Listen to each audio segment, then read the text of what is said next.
Hola, en este video se hablará del enfoque humanista del psicólogo Carl Rogers.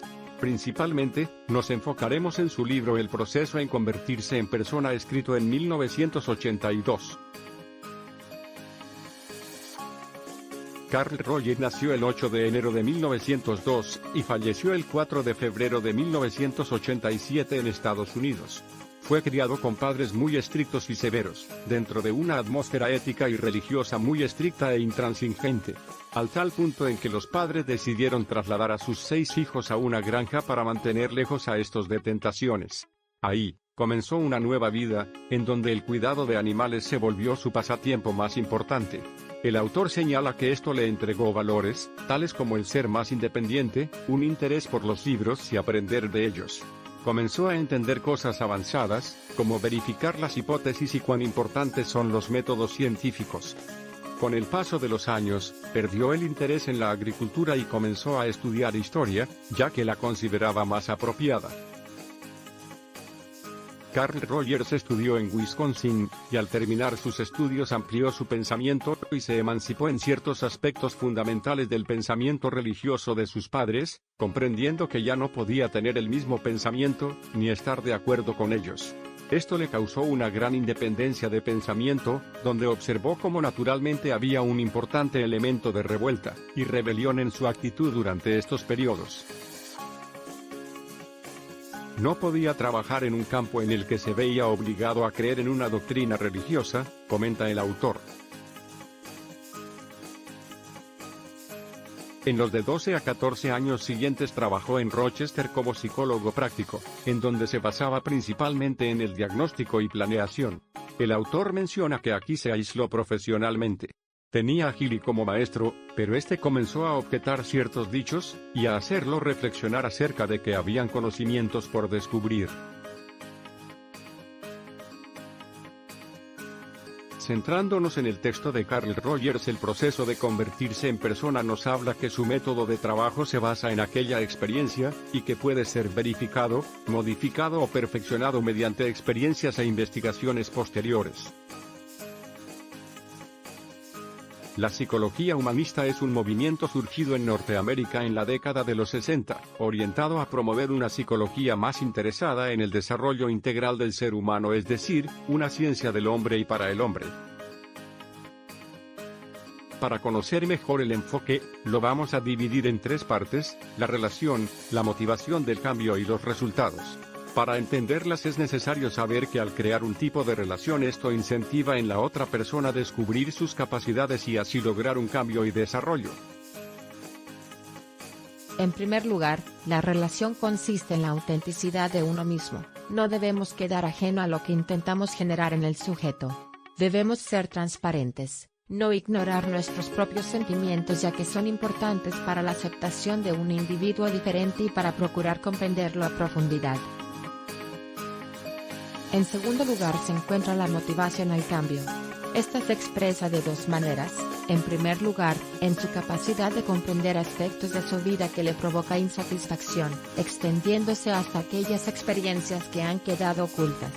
E igualmente es expresado en su tendencia a reorganizar su personalidad y relación con la vida de acuerdo con los patrones considerados maduros.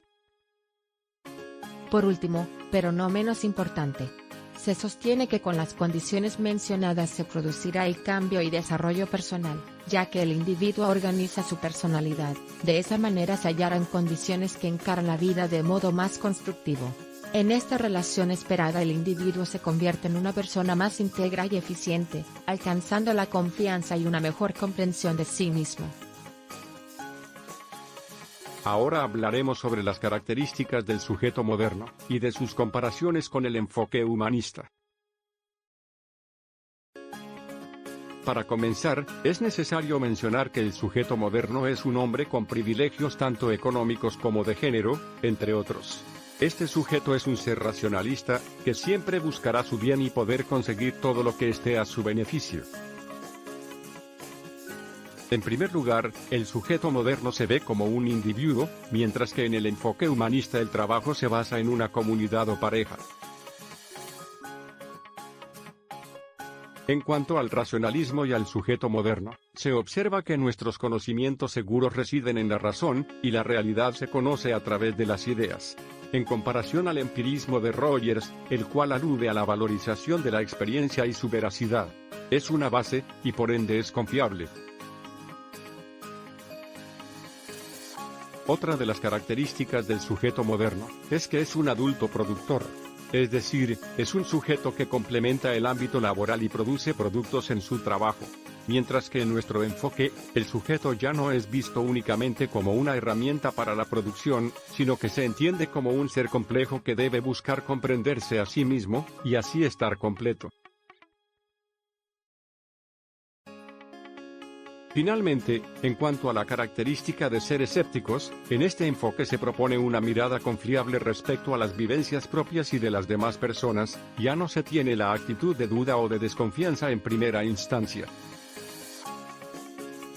Respecto a las implicancias del trabajo social, es posible identificar que las propuestas que plantea Carl Rogers, 1992, están estrechamente relacionadas con lo que consideramos una intervención y entendimiento del sujeto. Por ello es posible considerar que el trabajador social entregará las herramientas necesarias al sujeto, generando un espacio para que éste mismo forme parte de su proceso de ayuda y transformación. Asimismo, el enfoque aportaría y posicionaría al sujeto como una persona activa y capaz de construir la sociedad en que se desarrolla, pues al contribuir al desarrollo personal e integral, aporta también a un cambio de foco, en el sentido que la intervención ya no sería en pro solo que un sistema productivo, sino que ahora también se le da una importancia al sujeto como ser humano y a su propia experiencia.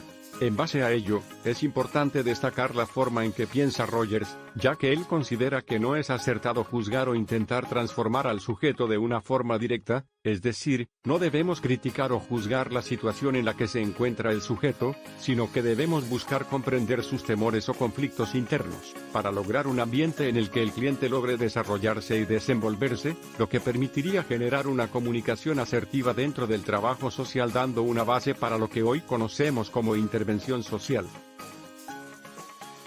Para finalizar, mediante el enfoque humanista presentado por Carl Rogers, logramos reflexionar la importancia que tiene esta perspectiva para el desarrollo de nuestra profesión, ya que promueve las relaciones sociales, además de estimular al individuo en su desarrollo integral, viendo un gran contraste con los elementos que analizamos al comienzo de este curso, como lo fue el sujeto moderno y sus características, demostrando la importancia de la buena comunicación dentro de la intervención social. Gracias por ver, no olviden suscribirse, dejar un comentario y dar like.